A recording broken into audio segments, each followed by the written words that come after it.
السلام علیکم ورحمۃ اللہ وبرکاتہ. ویلکم ٹو لرننگ قرآن میں خوش آمدید. اور سلسلہ ہمارا قرآن پاک کی ٹرانسلیشن کا جو سورۃ الروم کی ہم نے 27 آیات مکمل کر لی تھی. ہم 28 آیت ہم سٹارٹ کرنے لگے ہیں. چلیے اس سلسلے کو سٹارٹ کرتے ہیں اس دعا کے ساتھ کہ اللہ تعالیٰ ہمیں اس پر عمل کرنے کی توفیق عطا فرمائے. اعوذ باللہ من الشیطان الرجیم. بسم اللہ الرحمن الرحیم. شروع اللہ کے نام سے جو بڑا مہربان اور نہایت رحم کرنے والا ہے.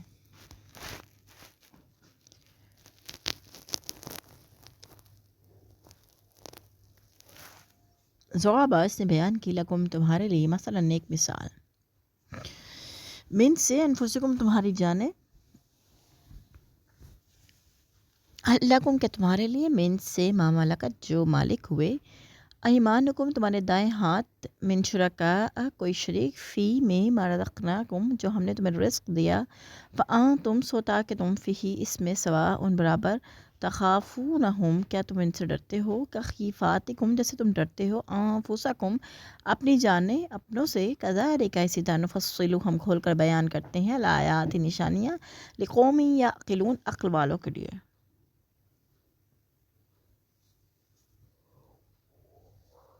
اللہ تمہارے لیے ایک مثال بیان کرتا ہے جو خود تمہیں سے تعلق رکھتی ہے. تمہارے کچھ غلام ہوں اور جو کچھ ہم نے تمہیں مال و دولت دے رکھا ہے اس میں تم اور وہ غلام برابر کے شریک ہو جائیں تو کیا تم ایسا گوارا کر سکتے ہو. تم تو ان سے ایسے ہی ڈرو گے جیسے ہم اسروں سے ڈرتے ہو. سمجھنے سوچنے والوں کے لیے اللہ تعالیٰ اب ایسے ہی اپنی آیات کھول کر بیان کرتا ہے. یعنی یہ مثال تمہارے حسب حال ہے جس سے تم بات بآسانی تمہیں تمہاری سمجھ میں آ سکتی ہے. مثال یہ ہے کہ فرض کرو تمہارے کچھ غلام ہے کہ تم ان غلاموں میں اپنا مال و دولت تقسیم کر سکتے ہو کہ وہ تمہارے ہمسر بن جائیں. تو تم اس بات سے اس طرح خائف ہو جاؤ گے جیسے تم اپنے بھائی بندوں سے ڈرتے ہو جو تمہاری جائیداد میں پہلے سے شریک ہے. اگر تم اس مشترکہ جائیداد میں کچھ تصرف کرنے لگو وہ تمہیں روک بھی سکتے ہیں. تمہارا محاسبہ بھی کر سکتے ہیں اور مشترکہ جائیداد کو تقسیم کرنے کا مطالبہ بھی کر سکتے ہیں. اب اگر تم اپنے غلاموں کو اپنی جائیداد میں برابر کا شریک بنا لو تو ان کو تمہارا غلام ہونے کے باوجود تمہیں ضرور صحت سے ہی خطرہ لاحق ہو جائیں گے اور تم یہ کام کبھی گوارا نہ کرو گے. حالانکہ تمہارے یہ غلام انسانیت کے لحاظ سے تمہارے بھائی بند اور برابر درجے کے لوگ ہیں. اب جو بات تم اپنے لیے گوارا نہیں کر سکتے وہ اللہ کے لیے کیسے گوارا کر لیتے ہو.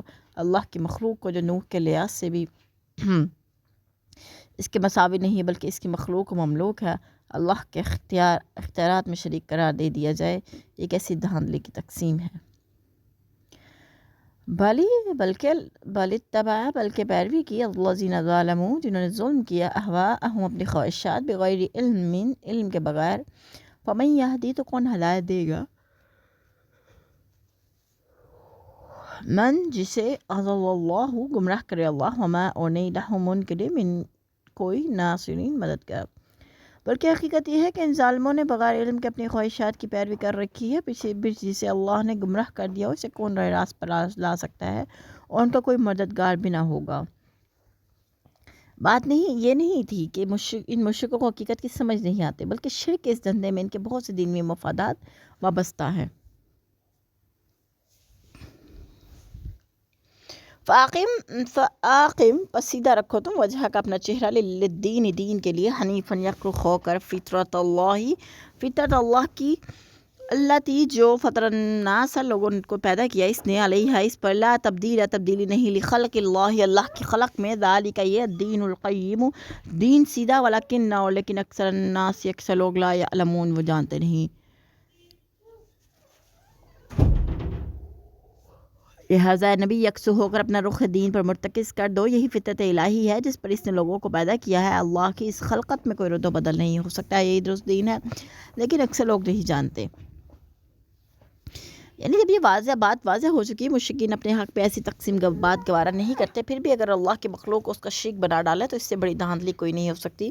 تو آپ کو چاہیے ان مشرکوں کی لغویات پر ہرگز توجہ نہ دو اور دوسرے تمام مذاہب سے اپنی توجہ ہٹا کر صرف دین اسلام یا خالص اللہ ہی کی عبادت کی طرف متوجہ ہو جاؤ. یعنی یہ بات ہر انسان کی فطرت میں رکھ دی گئی ہے کہ اس کا خالق و مالک اللہ تعالیٰ ہے. وہ اس کا بندہ اور غلام ہے اور وہ اس کا بندہ اور لہذا سے صرف ایک ہی اللہ کی عبادت کرنی چاہیے. چنانچہ حضرت ابو ہریرہ رضی اللہ تعالیٰ عنہ فرماتے ہیں آپ صلی اللہ علیہ وسلم نے فرمایا کہ ہر پیدا ہونے والا بچہ فطرت اسلام پر پیدا ہوتا ہے، پھر اس کے والدین خواہ اسے یہودی بنا دیں یا عیسائی بنا دیں یا مجوسی بنا دیں۔ حدیث سے معلوم ہوتا ہے کہ انسان کی فطرت اصلی پر اس کے والدین یا ماحول کا گہرا اثر ہوتا ہے۔ غلط ماحول میں وہ فطرت اصلی دب جاتی ہے۔ اسی دبی ہوئی فطرت سے ماحول کے دباؤ کو زائل کرنے کے لیے اللہ تعالیٰ انبیاء کو بھیجتا ہے اور کتاب نازل فرماتا ہے۔ بالالفاظ دیگر ہر انسان کی فطرت میں قبول حق کی استعداد رکھ دی گئی ہے اور اس لیے اسے قبول حق کا مکلف بنا دیا گیا ہے۔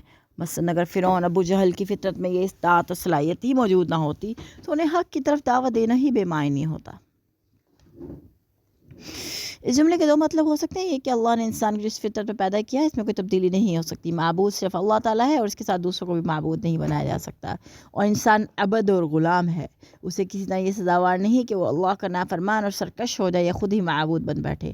اور دوسرا مطلب یہ ہے کہ اللہ نے جس جاندار کو جس حال میں پیدا کیا اسی حال میں رہنے دینا چاہیے، یعنی جانوروں کے بچے تندرست اور صحیح شکل و صورت میں پیدا ہوتے ہیں تو مشرکین جن جانوروں کو بتوں کے نام پر کرتے ہیں ان کے کان چیر دیتے ہیں، علاوہ ازیں بچوں کے سر پر کسی کے نام کی چوٹی رکھنا، داڑھی منڈانا، خوبصورتی کی خاطر جسم کو گوندنا یا گندوانا، اس میں نیلا داغ دینا، دانتوں میں مصنوعی طریقے سے خلا پیدا کرنا، سب اسی زمن میں آتا ہے۔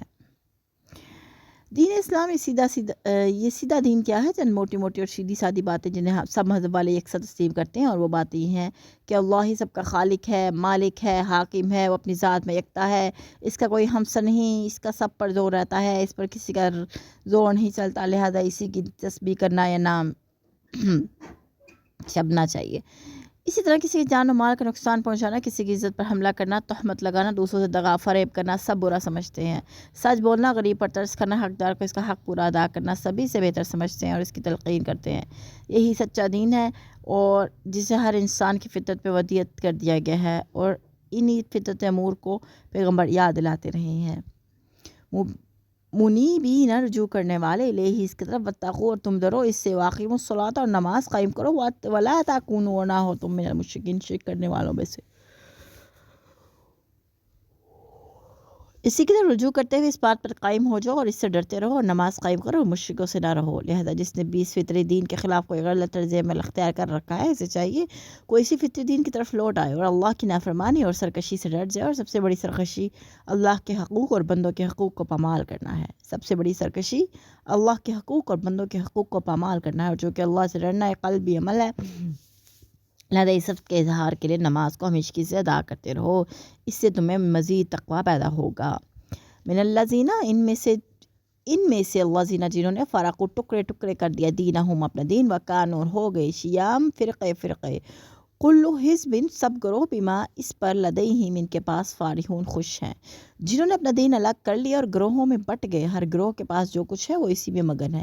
یعنی فطری دین تو خالص توحید پر مبنی ہے۔ اب جو کوئی اس فطری دین میں کچھ بگاڑ پیدا کرے گا یا اس میں کچھ اضافہ کرے گا، پھر بگڑے ہوئے یہ زائد عقائد پر لوگوں کی جتھا بندی کر کے کوئی ایک فرقہ کھڑا کر دے گا جس کا امتیاز وہی بگڑا ہوا یا زائد عقیدہ ہو سکتا ہے، تو ایسے سب کام شرک میں داخل ہوتے ہیں۔ اسی طرح اس فطرت دین میں بگاڑ پیدا کرنے والے، اس میں اضافے کرنے والے، ان کی تباہ کرنے والے سب کے سب مشرک ہوئے۔ اس آیت کی روح سے معلوم ہوا کہ انسان ابتداً توحید پرست تھا، توحید اس کا فطری مذہب ہے۔ نیز ابو البشر یعنی حضرت آدم علیہ السلام خود نبی تھے، اور نبی فطرت دین یعنی توحید کا داعی ہوتا ہے، لیکن جب موجودہ دور میں محققین مذہب کی تاریخ لکھنے بیٹھتے ہیں تو یہ ثابت کرنے کی کوشش کرتے ہیں کہ انسان ابتداً وہ ظاہر پرست تھا، پھر آہستہ آہستہ توحید کی طرف بڑھتا۔ یہ سراسر وہم و قیاس پر مبنی ہے۔ اس کے برعکس حقیقت یہ ہے کہ انسان نے فطری حقائق کو مسخ کر کے اور اس میں اضافے کر کے نئے نئے مذاہب اور فرقے ایجاد کر ڈالے ہیں۔ مزید بگاڑی پیدا ہو گئے، جو فطری حقائق تھے انہیں تو لوگوں نے در خود اعتنا صحیح نہ سمجھا اور اپنی اضافہ کردہ چیزوں کا ہی گرویدہ اور مقنوع ہو گیا، جس کے بعد بدولت وہ دوسرے سے جدا ہو کر ایک الگ فرقہ بنا تھا۔ پھر فرقے کے لوگوں میں اپنے ٹھہرائے ہوئے اصول و عقائد پر کچھ ایسا تعصب پیدا ہو گیا کہ اسے اپنے غیر فطری اور محمل عقائد میں غلطی کا امکان تک تصور میں نہیں آتا، اور ہر کوئی دوسرے فرقوں کو گمراہ قرار دینے لگا اور صرف اپنے آپ کو حق پر سمجھ کر اسی میں مگن ہو گیا۔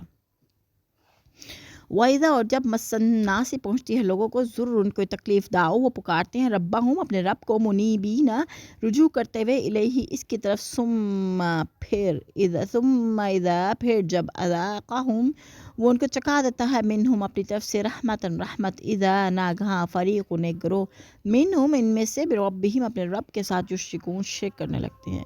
جب لوگوں کو کوئی تکلیف پہنچتی ہے تو اپنے پروردگار کی طرف رجوع کر کے اسے پکارتے ہیں، پھر جب اللہ انہیں اپنی رحمت کا مزہ چکھاتا ہے تو اس وقت ان میں سے کچھ لوگ اپنے پروردگار سے شرک کرنے لگتے ہیں۔ جب انسان کو موت سامنے کھڑی نظر آتی ہے یا کوئی اور سخت مشکل پیش آتی ہے تو اس وقت وہ صرف اکیلے اللہ کو پکارتا ہے، بلکہ بعض دفعہ وہ بلا ارادہ اور بے اختیار اللہ کو پکارنے لگتا ہے۔ اس بات کا بین ثبوت ہے کہ توحید کی پکار انسان کا فطرتی داعیہ ہے اور اس کے دل کی گہرائیوں میں توحید کی شہادت موجود ہے۔ یعنی جب خوشحالی کے دن آتے ہیں تو اللہ کو تو بھول جاتا ہے اور دوسرے معبودوں یا پیروں فقیروں کی نظریں نیازیں چڑھنا شروع ہو جاتی ہیں کہ فلاں مصیبت ہم سے فلاں حضرت یا فلاں آستانے کی تو فعل ہوئی، یا یہ مارکا یا خوشحالی ہمیں فلاں حضرت کی نظر کرم کی وجہ سے ملی۔ لیکفروا کہ ناشکری کریں، بما آتیناہم اس کی جو ہم نے انہیں دیا ہے، فتمتعوا سو فائدہ اٹھا لو تم، فسوف پھر ان قریب تعلمون تم جان لو گے، تاکہ اس نعمت کی ناشکری کرے جو ہم نے انہیں دے رکھی ہے، اچھا مزے کر لو، جلدی تم حقیقت کو جان لو گے۔ ام انزلنا کیا ہم نے نازل کی علیہم ان پر سلطانن کوئی سند، فہو یتکلم کہ وہ بتلاتی ہے، بما وہ جو کانو ہیں بھی اس کے ساتھ یشرکون شریک کرتے ہیں۔ یہاں ہم نے ان پہ کوئی سند اتاری ہے جو اس شرک کو صحیح بتاتی ہے جو یہ لوگ کر رہے ہیں، کہ ان لوگوں کے پاس کوئی ایسی دلیل ہے جس سے یہ معلوم ہو سکے کہ فلاں مصیبت سے اللہ نے انہیں بلکہ فلاں حضرت نے نجات دی تھی، یا یہ خوشحالی کے دن اللہ کی مہربانی سے نہیں، نعوذ باللہ، بلکہ فلاں حضرت کی نظر کرم کی وجہ سے میسر آئے ہیں۔ کیا کسی آسمانی کتاب میں یہ لکھا ہوا ہے کہ اللہ نے اپنے فلاں بندے کو اختیارات، تصرفات فلاں حضرت کو یا فلاں دیوتا کو یا فلاں بت کو تقویز کر دی ہیں اور ان کاموں کے لیے تم ان کی طرف رجوع کر سکتے ہو؟ وَإِذَا اور جب اذقنا ہم سکھائیں کہ الناس لوگوں کو رحمت فرحوا بها تو وہ خوش ہوں اس سے، وَإِنْ اور اگر تصبهم پہنچے انہیں سیئاتم کوئی برائی، بما اس کے سبب جو قدمت آگے بھیجا، ایدیہم ان کے ہاتھ، اذا ہم ناگہاں وہ یقنطون مایوس ہو جاتے ہیں، اور جب ہم انہیں اپنی رحمت کا مزہ چکھاتے ہیں تو یہ اترانے لگتے ہیں، اور جب ان کے اپنے کرتوتوں کی وجہ سے انہیں کوئی تکلیف پہنچتی ہے تو آس توڑ بیٹھتے ہیں۔ اس آیت میں انسان کی ناشکری، تنگ ظرفی اور چھوڑے بن کا ذکر کیا گیا ہے۔ انسان کی عادت ہے جب اس پر خوشحالی کے دن آتے ہیں تو پھولا نہیں سماتا، اور اس کی وجہ قطع چال ڈھال اور گفتگو سے اس کی نخوت کا پتہ چل جاتا ہے۔ اس وقت وہ تو نہ اپنے خالق کو خاطر میں لاتا ہے نہ خلق خدا کو، اور یہ سمجھنے لگتا ہے کہ یہ اسے ہی سرخاب کے پر لگے ہوئے ہیں جو اسے یہ عیش و آرام میسر ہے۔ پھر جب کسی وقت اس پر برے دن آ جاتے ہیں تو بھی اللہ کی ناشکری کرنے لگتا ہے اور اللہ کی رحمت سے مایوسی کی باتیں کرنے لگتا ہے۔ اس کے برعکس مومن کی حالت اس کے بالکل الٹ ہوتی ہے۔ اس پر خوشحالی کے دن آئے تو وہ اللہ کا شکر ادا کرتا ہے اور اس کے آگے پہلے سے زیادہ جھک جاتا ہے، اور جب سختی کے دن آئے تو نہایت صبر و تحمل سے زمانہ گزارتا ہے اور اللہ کا شکر ہر حال میں ادا کرتا ہے۔ اللہ پاک ہم سب کو شاکرین میں سے بنا لیں۔ اولم یرو کیا انہوں نے نہیں دیکھا، ان اللہ کہ اللہ یبسط کشادہ کرتا ہے رزق لمن یشاء جس کے لیے چاہتا ہے، ویقدر اور تنگ کرتا ہے، ان بے شک فی ذالک اس میں لآیات البتہ نشانیاں ہیں، لقوم یؤمنون لوگوں کے لیے جو ایمان رکھتے ہیں۔ کیا انہوں نے دیکھا نہیں ہے کہ اللہ جس کا چاہے رزق زیادہ کر دیتا ہے، جس کا چاہے کام کر دیتا ہے؟ ایمان لانے والوں کے لیے اس میں بھی کئی نشانی ہیں۔ یعنی رزق کی فراغی اور تنگی تو خالصاً اللہ کے ہاتھ میں ہے، جسے چاہے وہ زیادہ دے، جسے چاہے کم دے۔ اس رزق کی کمی و بیشی میں بھی اس کی کئی مصلحتیں ہیں، لیکن اس کا مطلب یہ نہیں کہ رزق کی کمی بیشی کی بنا پر انسان اپنے اخلاق ہی بگاڑ لے۔ خوشحالی کا دور آئے تو پھولے نہ سمائے اور کسی کو حتیٰ کہ اللہ کو بھی خاطر نہ لائے، اور تنگی کا کیا دور آئے تو اللہ کو اپنے شکووں کا حد بنا لے اور اس کی رحمت سے مایوس ہو جائے۔ بلکہ صحیح طرز عمل یہ ہے کہ رزق کی کمی بیشی سے اللہ اپنے بندوں کا امتحان لیتا ہے۔ وہ کامیاب وہ انسان ہے جو ہر حال میں اخلاق فاضلہ کا مظاہرہ کرے، خوشحالی ہے تو اللہ کا شکر ادا کرے اور مزید سرنگو ہو جائے، اور تنگی کا وقت ہے تو صبر و تحمل سے کام رکھے اور اللہ کی رحمت کا امیدوار رہے۔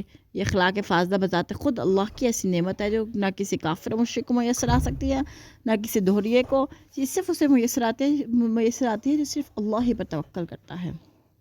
فآتی پس دو تم ذی القربی قرابت دار حقہ اس کا حق، والمسکین اور محتاج، وابن السبیل اور مسافر، ذالک یہ خیر بہتر ہے، للذین ان لوگوں کے لیے جو یریدون چاہتے ہیں، وجہ اللہ اللہ کی رضا، واولئک اور وہی لوگ ہم وہ مفلحون فلاح پانے والے ہیں۔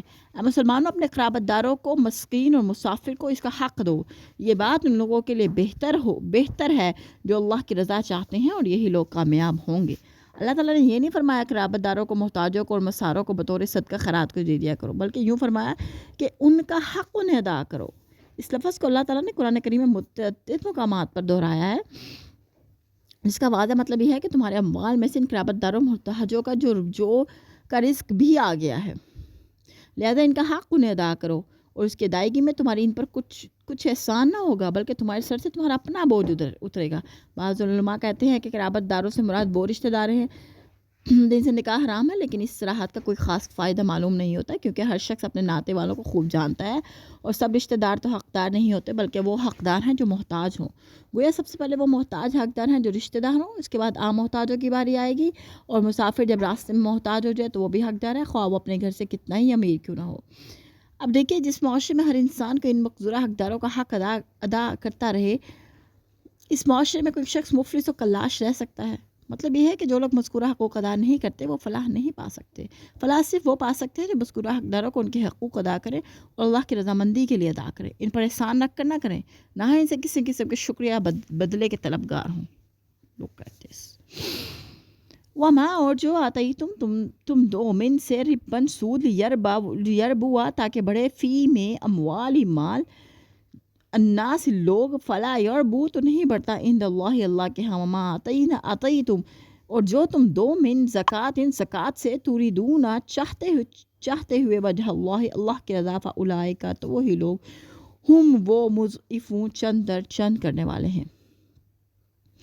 اور جو کچھ تم بطور سود دیتے ہو کہ لوگوں کے مال سے تمہارا مال بڑھتا رہے، تو ایسا مال اللہ کے ہاں نہیں بڑھتا، اور جو کچھ تم اللہ کی رضا چاہتے ہوئے بطور زکوٰۃ دیتے ہو تو ایسے ہی لوگ اپنے مال کو دگنا چگنا کر رہے ہیں۔ یہ پہلی آیت ہے جو سود کی مذمت کے سلسلے میں نازل ہوئی، پھر سورۃ عمران کی آیت نمبر 130 کی روح سے مسلمانوں کو سود در سود سے روک دیا گیا۔ پھر آپ صلی اللہ علیہ وسلم کے وفات سے 4 ماہ بیشتر سورۃ بقرہ کی آیت نمبر 275 281 کی روح سے مکمل طور پر حرام دے دیا گیا، چونکہ شراب کی طرح سود بھی اہل عرب کی گٹھی میں بڑا ہوا تھا، لہذا ایسی برائیوں کو کلیس 30 سال بتدریج ہی ممکن تھا۔ اب اصل مسئلے کی طرف آئے، بظاہر معلوم ہوتا ہے کہ سود سے مال بڑھتا ہے، جبکہ حقیقت اس کے برعکس ہے۔ کسی معاشرے میں دولت مندوں کی تعداد غریبوں کی تعداد کی نسبت بہت قلیل ہوتی ہے، اور سود لینے والے دولت مند ہوتے ہیں اور دینے والے غریب اور محتاج۔ اب سود سے فائدہ تو ایک شخص اٹھاتا ہے اور نقصان سینکڑوں غریبوں کا ہوتا ہے، اور اللہ کی نظر میں اس کی سب مخلوق یکساں ہے، بلکہ اسے دولت مندوں کے مفاد سے غریبوں کے مفادات زیادہ عزیز ہیں، اور سود خور سود کے ذریعے بے شمار غریبوں کا مال کھینچ کر انہیں مزید مفلس اور کنگال بنانے کا ذریعہ بنتا ہے۔ تو اسی حقیقت کو اللہ نے ان الفاظ میں بیان فرمایا کہ سود کے ذریعے مال بڑھتا نہیں بلکہ گھٹتا ہے۔ یہ اس مسئلے کا ایک پہلو ہے، اور دوسرا پہلو یہ ہے کہ علم معاشرت کا ایک اصول ہے کہ جس معاشرے میں دولت کی گردش جتنی زیادہ ہوگی اتنا ہی وہ معاشرہ خوشحال ہوگا اور اس کی قومی دولت میں اضافہ ہوگا، اور اگر دولت کا بھاؤ غریب سے امیر کی طرف ہوگا تو یہ گردش بہت کم ہو جائے گی، کیونکہ امیر طبقے کی تعداد بہت کم ہوتی ہے۔ اس لحاظ سے بھی سود قومی معیشت پر تباہ کن اثر ڈالتا ہے، اور اگر دولت کا بھاؤ امیر سے غریب کی طرف ہو تو یہ بات صرف زکوٰۃ اور صدقات کی صورت میں ہی ممکن ہو سکتی ہے، تو دولت کی گردش میں تیز ہو جائے گی، کیونکہ ایک تو غریبوں کی تعداد بہت زیادہ ہوتی ہے، دوسری ان کی ضروریات محض پیسہ نہ ہونے کی وجہ سے اٹکی ہوتی ہیں، لہذا دولت کی گردش میں تیزی آنے کی وجہ سے ایک تو سارا معاشرہ خوشحال ہوتا جائے گا، دوسرا قومی معاشرے پر بھی اچھا خوشگوار اثر پڑے گا۔ یہی وہ حقیقت ہے جسے اللہ تعالیٰ نے ان الفاظ میں بیان فرمایا، یعنی معاشرے میں سود کا رواج ہوگا تو اس میں برکت نہیں رہے گی، وہ بالآخر کلاش ہو جائے گا، غریب طبقے کی تعداد دن بدن بڑھتی جائے گی، اور وہ اپنا پیٹ پالنے کی خاطر امیر طبقے پر جائز اور ناجائز طریقوں سے حملہ ور ہو کر ان کا مال ان سے چھین لیں، اور اس غرض کے لیے اگر اس کا کام چوری اور ڈاکہ لوٹ مار سے چلتا ہے تو ٹھیک، ورنہ وہ قتل و غارت سے بھی کبھی دریغ نہ کرے گا۔ اسلامی اقتصادیات اسلامی نظام معیشت میں بڑی لمبی چوڑی تصانیف بازار سے دستیاب ہیں۔ میں کہتا ہوں کہ اسلامی نظام معیشت کے بنیادی اصول صرف 2 ہی ہیں، ایک ملک سے سود کا خاتمہ اور دوسرے اس کے بجائے نظام زکوٰۃ و خیرات کی ترویج۔ سود ہی وہ لعنت ہے جو نظام سرمایہ داری کی جان ہے، اس کے خاتمے سے نظام سرمایہ داری کی جان از خود نکل جاتی ہے۔ رئیسی کثر اسلام کا قانون میراث نکال دیتا ہے۔ سود کے خاتمے کے بعد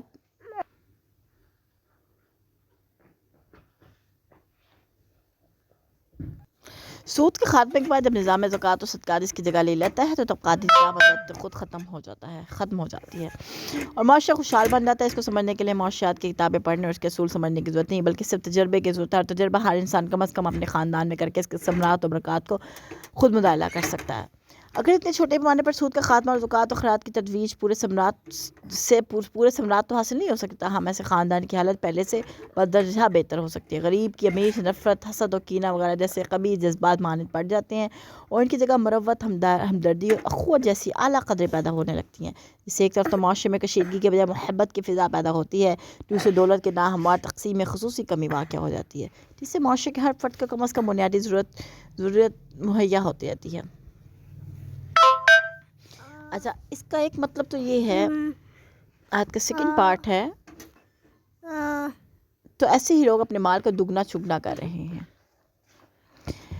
آیت کا سیکنڈ پارٹ دیکھتے ہیں۔ اس کا مطلب ایک تو یہ ہے کہ جو لوگ اللہ کی رضا کی خاطر زکوٰۃ و خیرات دیتے ہیں وہ معاشرہ خوشحال ہو جاتا ہے، غریبوں کی قوت خرید بڑھ جاتی ہے، جس کا فائدہ بالآخر پھر دولت مند تاجروں اور صنعت کاروں کو ہی پہنچتا ہے، اور اس طرح انہیں جو فائدہ حاصل ہوتا ہے وہ سود پر روپیہ دینے کی نسبت بہت زیادہ ہوتا ہے۔ اور دوسرا مطلب یہ ہے کہ اللہ تعالیٰ کی رضا کے خاطر جو لوگ صدقہ اور زکوٰۃ ادا کرتے ہیں انہیں قیامت کو اس سے بہت زیادہ اجر ملے گا، یہ اجر 10 گنا بھی ہو سکتا ہے، 70 گنا بھی، 700 گنا بھی، بلکہ اس سے بھی زیادہ۔ اور اس اجر کی کمی بیشی کے لیے بھی اللہ کے ہاں چند اصول ہیں، مثلاً جس محتاج کی ضرورت پوری کی گئی وہ کس حد تک ضرورت مند تھا، خرچ کرنے والے کی نیت میں خلوص کتنا تھا، اور پھر اس نے یہ نیکی کرنے کے بعد کوئی ایسا کام تو نہیں کیا جس سے وہ اپنا اجر ضائع کر دے، یا خرچ کرتے وقت کچھ ریاکاری کا عنصر تو شامل نہیں تھا، اور خرچ کرتے وقت شریعت کی ہدایات کو محلوظ رکھا گیا تھا یا نہیں، وغیرہ وغیرہ۔ اللہ الذی، اللہ ہے جس نے خلقکم پیدا کیا تمہیں، ثم رزقناکم، پھر اس نے تمہیں رزق دیا، ثم یمیتکم، پھر وہ تمہیں موت دے گا، ثم پھر یحییکم، تمہیں زندہ کرے گا، حل کیا، من سے شرکائکم، تم شریک، من جو یفعل کرے، من ذالکم، ان کاموں میں سے، من شیء کچھ بھی، سبحانہ وہ پاک ہے، وتعالی وہ برتر ہے، اور برتر ہے، اما اس سے وہ یشرکون جو وہ شریک ٹھہراتے ہیں۔ اللہ وہ ہے جس نے تمہیں پیدا کیا، روزی دی، پھر تمہیں موت دے گا، پھر تمہیں زندہ کرے گا۔ کیا تمہارے شریکوں میں کوئی ایسا ہے جو ان میں سے کوئی بھی کام کرتا ہو وہ پاک ہے، اور جو کچھ وہ شریک ٹھہراتے ہیں ان سے بالاتر ہے۔ یعنی جب تمہارے بنائے ہوئے معبودوں میں کوئی بھی ایسا نہیں جس نے تمہیں پیدا کیا ہو، یا تمہارے رزق کا ذمہ دار ہو، یا تمہیں مار سکتا ہو، یا تمہیں دوبارہ زندگی بخش سکتا ہو، تو پھر آخر یہ ہیں کس کام کے، کس لحاظ سے تم انہیں اللہ کے شریک بناتے ہو؟ واضح ہے کہ مشرکین مکہ ان 4 باتوں میں سے پہلی 3 باتوں کے قائل تھے کہ جو امور اس آیت میں مذکور ہوئے ہیں یہ صرف اللہ ہی کے کارنامے ہیں، اور ان میں سے اللہ کے معبودوں کا کوئی ان کے معبودوں کا کوئی حصہ نہیں۔ آیت نمبر 41، ذرا ظاہر ہو گیا فساد البری، خشکی میں، والبحر دریا میں، بما اس سے جو کسبتا کمایا، ایدی الناس لوگوں کے ہاتھ، لیذیقاہم تاکہ وہ انہیں مزہ چکھائے، بعض الذی عملوا انہوں نے کیا اعمال، لعلکم شاید وہ یرجعون باز آ جائیں۔ بحر و بر میں فساد پھیل گیا ہے جس کی وجہ سے لوگوں کے اپنے کمائے ہوئے اعمال ہیں، تاکہ اللہ تعالیٰ ان لوگوں کے ان کے کچھ اعمال کا مزہ چکھا دے، شاید ویسے کاموں سے باز آ جائے۔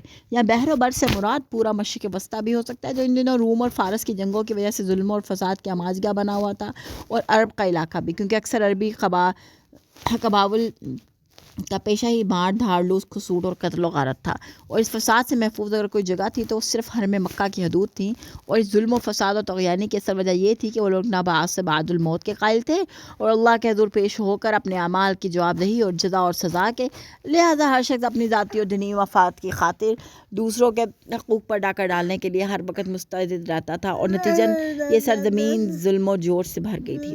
یعنی یہ فساد ان کی اپنی بدعمالیوں کی وجہ سے ظہور پذیر ہوا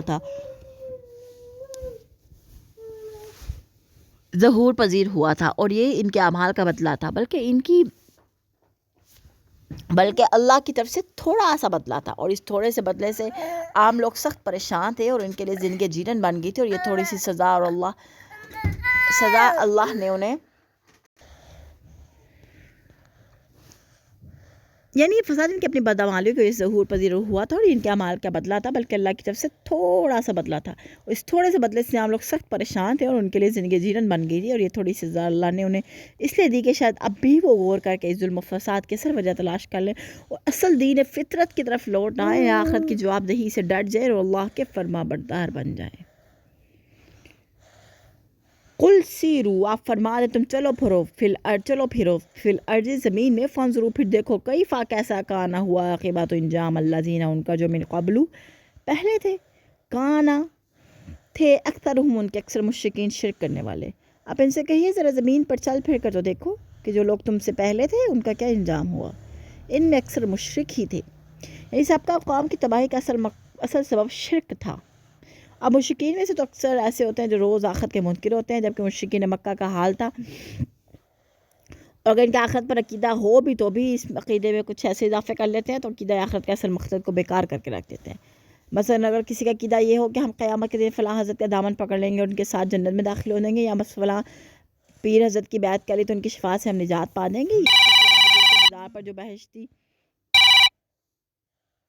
دروازہ بنا ہوا ہے اس کے عرض کے دن اگر گزرا جائے تو بحشت واجب ہو جائے گی۔ اب دیکھیے اگر سستی نجات کی اس قسم کے عقیدے اپنا لے جائیں تو اللہ کے سامنے اپنے اعمال کی جواب دہی کا کچھ خوف باقی رہ جاتا ہے۔ پھر ایسے مشرکوں میں اور عقیدہ آخرت کے منکر مشرکوں میں کتنا فرق باقی رہ جاتا ہے۔ عقیدہ آخرت کا صحیح تصور ہی انسان کو گناہوں سے باز رکھ سکتا ہے، ورنہ انسان گناہوں پر دلیر ہو جاتا ہے، پھر یہی گناہ افراد و اقوام کی تباہی کا باعث بن جاتے ہیں۔ فعاقبی پس سیدھا رکھو وجہ کا اپنا چہرہ للدین قیم دین نے راست کے لیے من قبل اس سے قبل ان کے یاد یومن وہ دن لا مرد ٹلنا نہیں لہو اس کے لیے وہ من اللہ سے یوم دن اس دن یصدعون جدا جدا ہو جائیں گے۔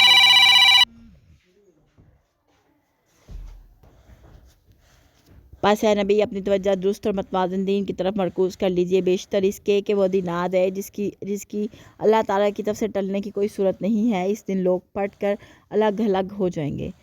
لہٰذا اے نبی اور اے مسلمانوں، مشرکوں کے ان تمام لغویات سے منہ موڑ کر دین فطرت کی طرف متوجہ ہو جاؤ، کیونکہ ہر طرح کی خرابی اور فسادات کی جڑ یہ شرک ہی ہے، اور ان کا علاج صرف یہی ہے کہ اپنی تمام تر توجہ اللہ کی طرف مبذول کر لو، اسی پر توکل رکھو۔ یعنی جیسے موت ایک کٹل حقیقت ہے اور اسے کوئی بھی اپنے سے ٹال نہیں سکتا اور نہ اس کے وقت او تقدیم و تاخیر ہو سکتے، اس طرح قیامت بھی ایک کٹل حقیقت ہے جو نہ کسی کے ٹالے ٹل سکتی ہے، نہ کوئی اسے اپنے آپ سے ٹال سکتا ہے، نہ اس میں تقدیم و تاخیر ممکن ہے۔ اور ان دونوں حقیقتوں میں مناسبت یہ ہے کہ رسول اللہ صلی اللہ علیہ وسلم نے فرمایا کہ جو کوئی مر گیا تو اسی دن اس کی قیامت قائم ہو گئی۔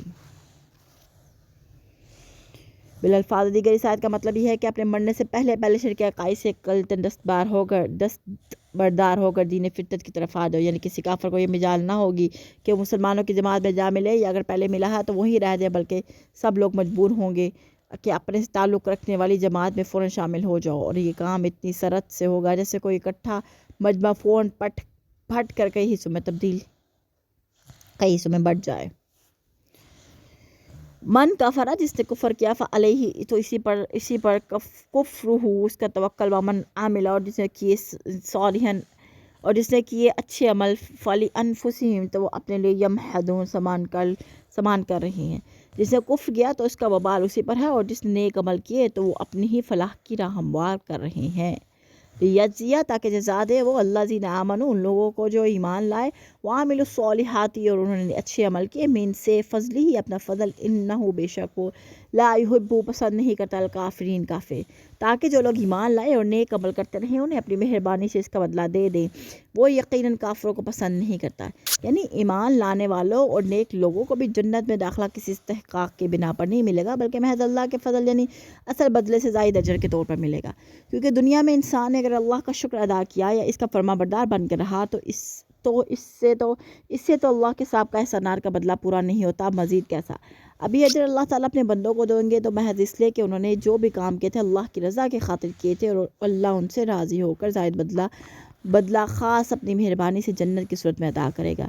چنانچہ حضرت ابو ہریرہ رضی اللہ تعالیٰ عنہ فرماتے ہیں کہ آپ صلی اللہ علیہ وسلم نے فرمایا کسی شخص کو اس کا عمل بحشت میں نہیں لے کے جائے گا۔ صحابہ نے عرض کیا یا رسول اللہ صلی اللہ علیہ وسلم کہ آپ کے اعمال بھی نہیں آپ صلی اللہ علیہ وسلم کو جنت میں لے جائیں گے؟ فرمایا ہاں، میرے اعمال بھی مجھے جنت میں نہیں لے جائیں گے، اللہ یہ کہ اللہ اپنے فضل اور اپنی رحمت سے مجھے ڈھانپ لے۔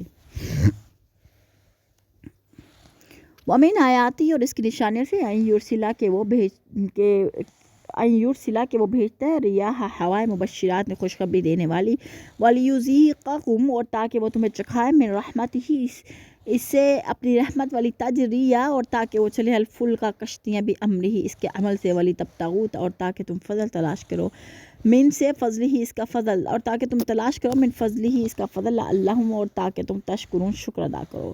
اور اس کی نشانیوں میں سے ایک یہ ہے کہ وہ ہواؤں کو خوشخبری دینے والی بنا کر بھیجتا ہے، اور اس لیے کہ تمہیں اپنی رحمت سے لطف اندوز کرے، نیز اس کے لیے اس کے حکم سے کشتیاں رواں ہو اور تم اس کا فضل تلاش کرو اور اس کے شکر گزار بنو۔ قرآن میں جہاں بھی ارسال ریاح کا الفاظ مذکور ہیں یا رمح کا لفظ جمع کے صیغے میں ہو تو اس سے مراد خوشگوار ہوائیں ہوتی ہیں، اور اس آیت میں 2 قسم کی خوشگوار ہواؤں اور ان کے فوائد کا ذکر کیا گیا ہے۔ ایک باران رحمت سے پہلے دلوں کو فرحت بخشنے والی اور بارش کی بشارت دینے والی ہوائیں جس سے زمین سیراب ہوتی ہے، اور اس بارش میں طرح طرح کے فائدے ہوتے ہیں۔ دوسری وہ موافق ہوائیں جو کشتیوں اور جہازوں کو ایک جگہ سے دوسری جگہ جانے میں مددگار ثابت ہوتی ہیں۔ پہلے زمانے میں تو رواج ہی بادبانی کشتیوں کا تھا جس کے چلنے کا زیادہ تر انحصار باد موافق پر ہی ہوا کرتا تھا۔ آج دخانی کشتیوں جہازوں کا دور ہے، پھر بھی باد موافق اور باد مخالف کا دن دخانی کشتیوں جہازوں پر خاصا اثر پڑتا ہے۔ یہ کشتیاں جو باد موافق کے سہارے چلتی ہیں، ان میں تم سفر ہی نہیں کرتے بلکہ اپنا تجارتی سامان بھی ایک ملک سے دوسرے ملک میں لے جا کر خوب نفع کماتے ہو۔ یہ ہوائیں تو اللہ ہی بیچتا ہے، پھر کیا تم اس کی اس نعمت کا بھی شکر ادا کرتے رہو؟ اللہ کی ان مہربانیوں کا تقاضا تو یہی ہے کہ اس کا شکر ادا کیا جائے۔ الحمدللہ رب العالمین، حمدا کثیرا طیبا مبارکا فیہ۔ وَلَقَدْ أَرْسَلْنَا، اور تحقیق ہم نے بھیجے، من قبلی کا، آپ سے پہلے، رسولاً بہت سے رسول، اِلیٰ طرف قومہم، ان کی قوم، فجاءہم، پس وہ ان کے پاس آئے، بالبینات، کھلی نشانیوں کے ساتھ، فانتقمنا، پھر ہم نے انتقام لیا، من الذین اجرموا، وہ جنہوں نے جرم کیا، مجرم، وکان، اور ہے، حقاً، حق ذمہ، علینا، ہم پر، ہمارا، نصر، مدد، المؤمنین، مومن۔ اور آپ سے بیشتر ہم نے کئی رسول ان کی قوموں کی طرف بھیجے جو روشن دلیلیں لے کر اس کے پاس آئے، پھر جو لوگ مجرم تھے ہم نے ان سے انتقام لیا، اور مومنوں کی مدد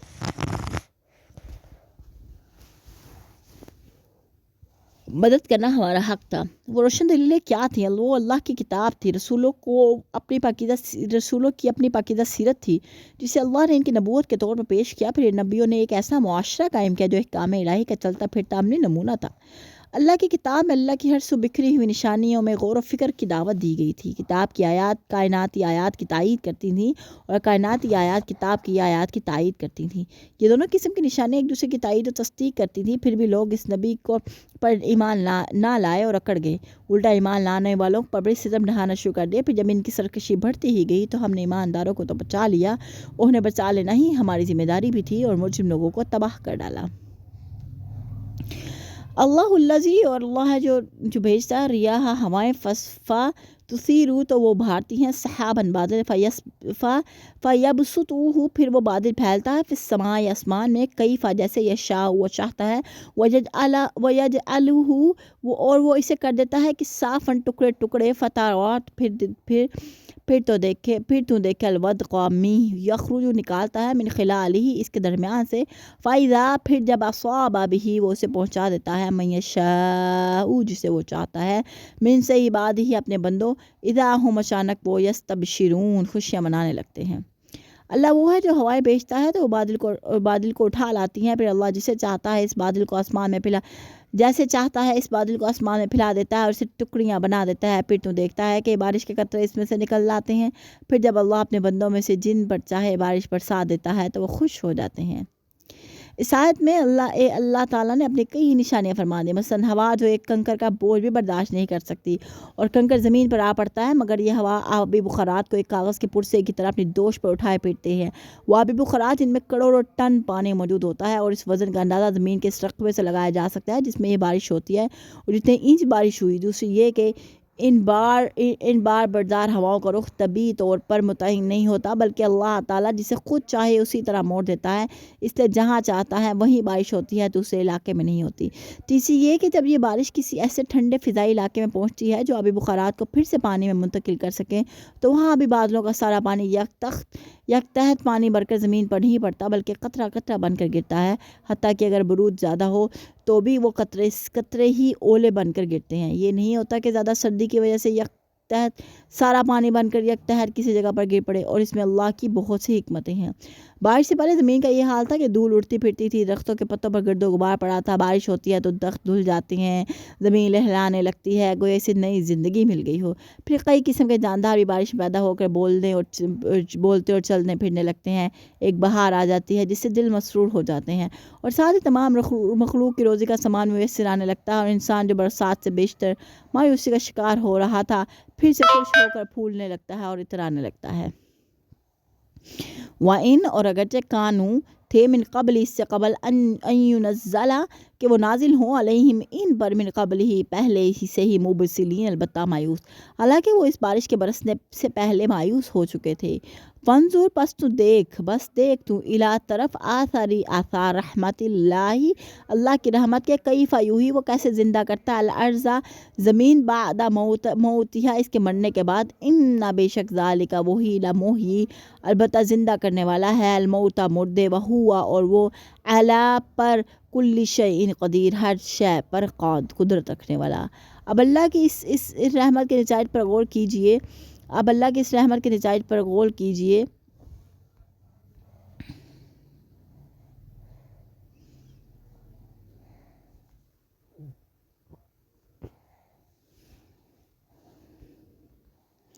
کہ وہ کیسے زمین کو مردہ ہونے کے بعد زندہ کرتا ہے، یقیناً وہی مردوں کو زندگی بخشنے والا، وہی ہر چیز پر قادر ہے۔ وَلَئِنْ اور اگر ارسلنا ہم بھیجے ریحًا ہوا فرأوہ پھر وہ اسے دیکھے مصفراً زرد شدہ، لظلوا ضرور ہو جائے من بعد اس کے بعد یکفرون ناشکری کرنے والے۔ اور اگر ہم ایسی ہوا بھیجیں جس کے اثر سے اپنی کھیتی کو زرد پڑتا دیکھیں تو اس کے بعد وہ کفر بکنے لگ جاتے ہیں، اور پھر اس کے بعد جب خزاں کا موسم آتا ہے اور نباتات سرد پڑنے لگتی ہے تو انسان پھر سے مایوس ہو جاتا ہے اور اللہ کے حق میں کفری کلمات بکنے اور شکوہ شکایت کرنے لگ جاتا ہے۔ یا اللہ تو ہمیں شکوہ شکایت کرنے والا نہ بنانا، یا اللہ ہمیں مشاقرین میں سے بنانے۔ اور نعت میں سے دراصل ایک دنیا دار خدا فراموش انسان کی فطرت بیان کی گئی ہے۔ جب کسی دنیا دار پر اللہ کی رحمت نازل ہوتی ہے تو اس وقت خوش تو ہوتا ہے مگر اللہ کا شکر پھر بھی ادا نہیں کرتا۔ پھر جب نعمت کے زوال کا وقت آتا ہے تو اس وقت اسے اللہ یاد تو آتا ہے مگر شکر گزاری کے لیے نہیں، بلکہ اسے کفر اور ناشکری کے کلمات کا ہدف بنانے کے لیے۔ نعمت ملنے پر اللہ کا احسان ماننے کو تو کے لیے تو قطعاً تیار نہ تھا، زوال نعمت پر اور بھی برگشتہ ہو گیا اور اللہ کو کوسنے لگ گیا کہ اس نے ہم پر کیسی یہ مصیبت ڈال دی ہے۔ انعت میں ایک لطیف اشارہ یہ بھی پایا جاتا ہے، یعنی جب اللہ کے رسول اس کی طرف سے پیام رحمت لاتے ہیں تو لوگ اس کی بات نہیں مانتے اور اس نعمت کو ٹھکرا دیتے ہیں۔ پھر جب ان کے کفر کی پاداش میں اللہ تعالیٰ ان پر ظالموں اور جباروں کو مسلط کر دیتا ہے اور وہ جو ظلم و ستم ڈھاتے ہیں تو وہی لوگ ان کو وہ اللہ کو گالیاں دینے لگ جاتے ہیں اور ان پر الزام یہ دیتے ہیں کہ اس نے کسی ظلم و جور سے بھری ہوئی دنیا بنا ڈالی۔ فَإِنَّكَ پس بے شک آپ لا تسمیعوا نہیں سنا سکتے الموتى مردوں، ولا اور نہیں تسمیعوا سنا سکتے صم بہر الدعاء آواز اذا ولوا پھر وہ پھر جائے مدبرین پیٹھ دے کر۔ اے نبی صلی اللہ علیہ وسلم اب نہ تو مردوں کو سنا سکتے ہیں اور نہ بہروں کو اپنے پکار سنا سکتے ہیں جبکہ وہ پیٹھ پھیرے بھاگے جا رہے ہوں۔ وما انت اور آپ نہیں بہادی ہدایت دینے والے الامی اندھا عن ضلالتہم اس کی گمراہی سے، ان تسمیعوا آپ نہیں سنا سکتے الا مگر من یؤمنو جو ایمان لاتا ہے بآیاتنا ہماری آیتوں پر، فہم پس تو مسلمون فرما بردار۔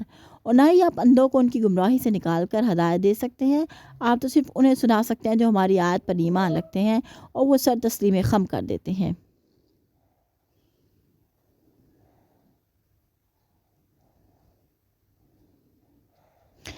اللہ الذی خلقکم اللہ جس نے پیدا کیا ہے تمہیں من سے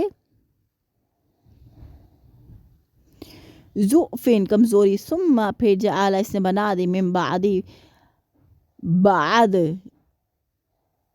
ضعفن کمزوری قوت، ثم جعل پھر اس نے کر دیا من بعد قوت ضعفن کمزور، وشیباتن اور بڑھاپا، یخلق وہ پیدا کرتا ہے من یشاء جو چاہتا ہے، وہو اور وہ علم والا قدیر قدرت والا ہے۔ اللہ وہ ہے جس نے تمہیں کمزور سی حالت میں پیدا کیا، پھر اس کمزوری کے بعد تمہیں قوت بخشی، پھر اس قوت کے بعد تمہیں کمزور اور بوڑھا بنا ڈالا، اور وہ جیسے چاہے پیدا کرتا ہے اور وہ سب کچھ جاننے والا اور قدرت رکھنے والا ہے۔ اس آیت میں اللہ تعالیٰ نے انسان کی وہ تدریجی حالتیں بیان فرمائی ہیں جس میں مجبور محض ہوتا ہے اور وہ اپنے اختیار سے ان حالتوں میں کوئی تبدیلی لانا ممکن نہیں ہے۔ پیدا ہوتا ہے تو اس قدر کمزور کہ کسی بھی جاندار کا بچہ اتنا کمزور پیدا نہیں ہوگا۔ ہر جاندار کا بچہ اپنا پیدا ہوتے ہی اب پیدا ہوتے ہی چلنے پھرنے لگتا ہے، مگر انسان کا بچہ چلنا تو درکنار بیٹھ بھی نہیں سکتا، اور چلنے کی نعمت تو 1.5-2 سال بعد آتی ہے۔ پھر اس کے بعد اس پر بلوغت اور جوانی کا دور آتا ہے تو جسمانی طور پر طاقت اور ور مضبوط ہو جاتا ہے، اس کے فوائد عقلیہ، اس کا فہم و شعور سب جوبن پر ہوتے ہیں۔ اس کے بعد اس پر انحطاط کا دور آتا ہے، قوت جواب دینے لگتی ہیں، اعضاء مہمل ہونے لگتے ہیں، کئی طرح کے عوارض اور بیماریاں اسے آ گھیرتی ہیں، حتیٰ کہ اس کی عقل بھی زائل ہونا شروع ہو جاتی ہے۔ اور یہ سب ایسے مدارج زندگی ہیں جسے انسان کو نہ کوئی مضر ہے اور نہ ان میں تبدیلی لا سکتا ہے۔ وہ لاکھ چاہے کہ بڑھاپے کے بعد اس پر جوانی کا دور آ جائے، وہ ایسا نہیں کر سکتا۔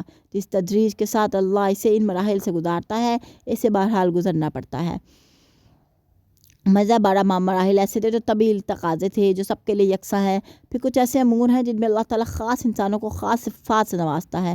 وہ چاہے تو کسی کو کمزور الخلقت پیدا کر دے اور اس کے اعضاء کو نشو و نما کی رفتار بہت کم رہ جائے، چاہے تو کسی کو بونا بنا دے، کسی کو مادر زیادہ اندھا پیدا کر دے، کسی کو بلا کا عقل و فہم عطا کر دے اور اسے ذہین و فطن بنا دے، اور چاہے تو کسی کو بلید الذہن پیدا کر دے، پھر چاہے تو کسی پر جوانی اور بڑھاپے کے مراحل آنے ہی نہ دے اور بچپن میں ہی سے موت سے دوچار کر دے۔ اور یہ بھی ممکن ہے کہ ایک بوڑھے کو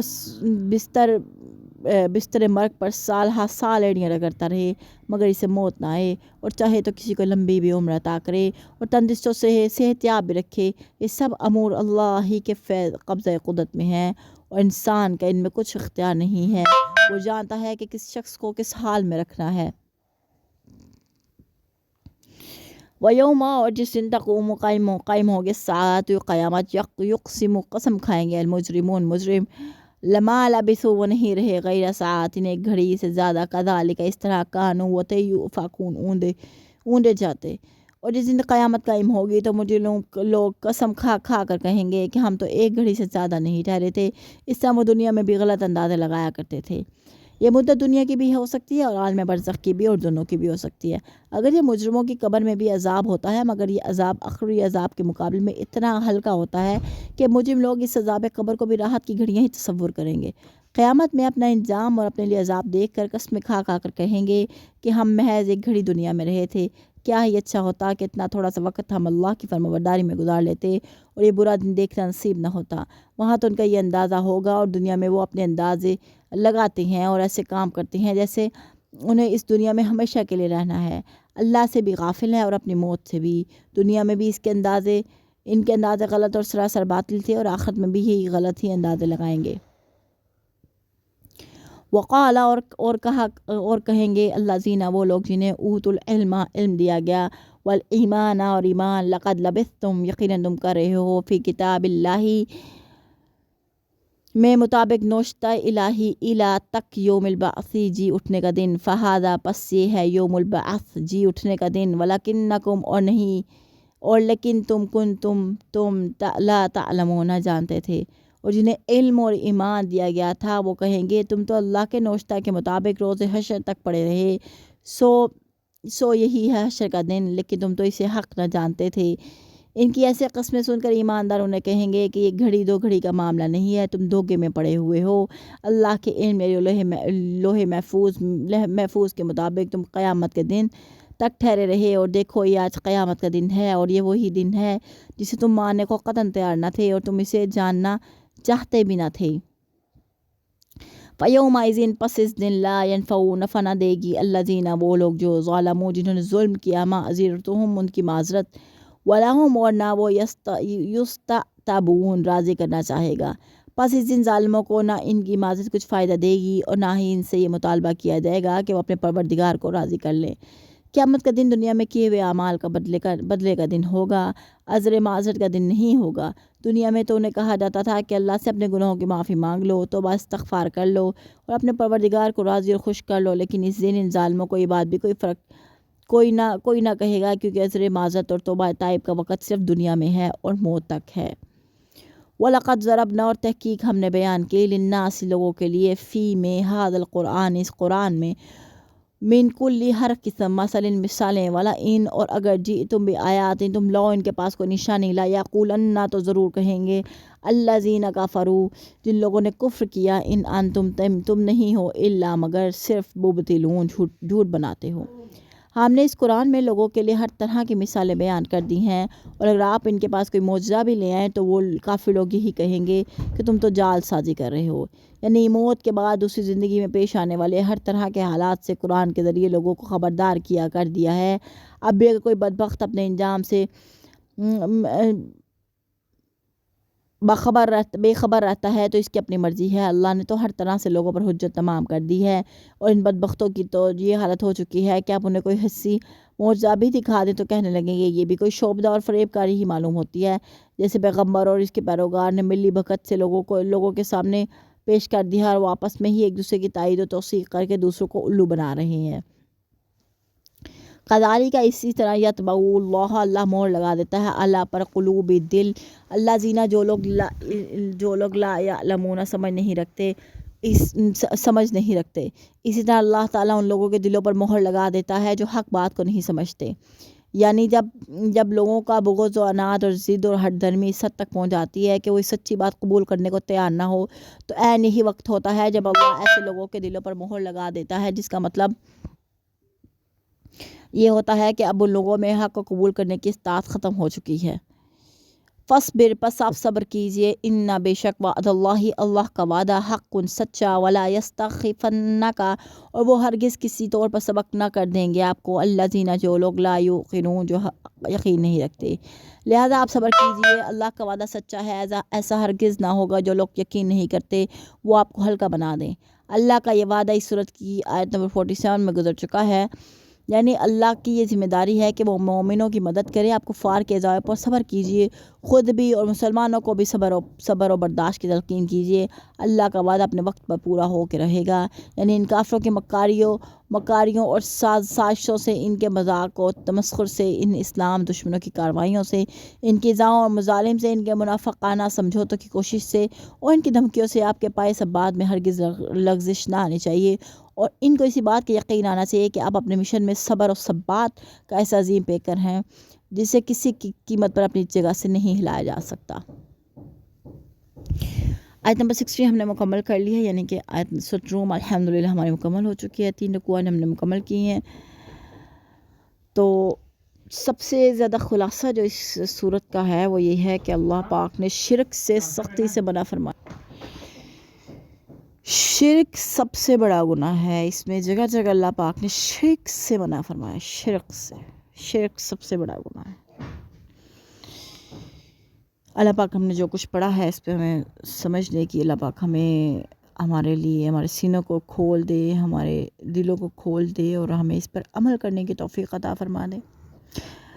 اور الحمدللہ یہ بھی بہت بڑی بات ہوتی ہے کہ اللہ پاک آپ کو یہ توفیق دیں کہ آپ قرآن پاک کو پڑھیں، اس کے ترجمے سے اس کو سمجھنے کی کوشش کریں۔ باقی دماغوں میں ڈالنے والی اور ذہن میں ڈالنے والی اور دماغ کو کھولنے والی یہ سب کام اللہ کی ذات کے پاس ہے۔ اس میں آپ کا، میرا، ہمارا کسی کا کوئی نہیں ہے، کوئی دوش نہیں ہے۔ جس طرح ہم نے یہاں پہ اس میں پڑھا تھا کہ ہم اس دنیا میں آئے بھی اللہ کے حکم سے ہیں، جائیں گے بھی اللہ کے حکم سے۔ ہمارا جوانی، بچپن، جب ہم پیدا ہوتے ہیں بالکل کمزور اور لاغر ہوتے ہیں، اب جیسے ہم نے پڑھا کہ وہ صرف انسان کا بچہ ہوتا ہے جو نہیں چل سکتا، باقی ہر جانور کے بچے پیدا ہوتے ساتھ چلنے لگ جاتے ہیں۔ ہم لوگ تو انسان اتنا کمزور اور لاغر ہوتا ہے، اتنا کمزور ہوتا ہے جب وہ پیدا ہوتا ہے کہ وہ 1.5-2 سال تک وہ پراپر سے چل نہیں پاتا۔ پھر اللہ پاک اس کو طاقت دیتے ہیں، قوت دیتے ہیں، یہ بھی اللہ کی طرف سے۔ پھر اللہ جوانی دیتے ہیں، پھر اس میں جوش، جوانی آتی ہے، پھر اس کے بعد اس میں بڑھاپا آنا شروع ہو جاتا ہے۔ پھر وہ اللہ کی ذات ہے، وہ جسے چاہے زندگی دے، جسے چاہے موت دے، جسے چاہے بچپن میں دے، موت دے دے، جس کو چاہے جوانی میں موت دے دے، جس کو چاہے بڑھاپے میں موت دے دے، اور جس کو چاہے بڑھاپے میں بھی موت نہ دے، کئی سال بڑھاپے اس پہ گزار دے، اور جسے چاہے تندرست رکھے، جسے چاہے بیماری عطا فرمائے۔ تو یہ سب چیزیں اللہ کے اختیار میں، ہمارا کسی چیز پہ کسی قسم کا کوئی اختیار نہیں ہے۔ ہر چیز اور سارے اختیارات کا مالک اللہ ہے، اور اللہ کی ذات ہے۔ اللہ پاک ہمیں دین کے راستے پہ، اور اللہ تعالیٰ ہمیں شکر گزار بننے میں سے، یہ بھی بڑا اہم پوائنٹ اس صورت میں ہم نے ریڈ کیا کہ ہم جو انسان ہے وہ بڑا ہی ناشکر ہے، بہت ہی اللہ پاک نے ہمیں نعمتیں عطا کی ہیں جب خوشحالی کا ٹائم آتا ہے تو شکر گزار کرتے ہیں، تو تب اللہ کو بھول جاتے ہیں، اور جب مصیبت آتی ہے تو پھر اللہ کو یاد کرتے ہیں. تو اس میں بھی نہیں ہے، ہر حال میں اللہ کی شکر ادا کرنا، ادا کرنے والی اللہ پاک ہمیں دل ہمارا شکر گزار بندوں میں سے اللہ پاک ہمیں بنا لیں. اس کے ساتھ ہی کرتے ہیں ختم. نیکسٹ ویڈیو ملاقات کرتے ہیں. ٹل دین ٹیک کیئر. اللہ حافظ. فی امان اللہ. السلام علیکم.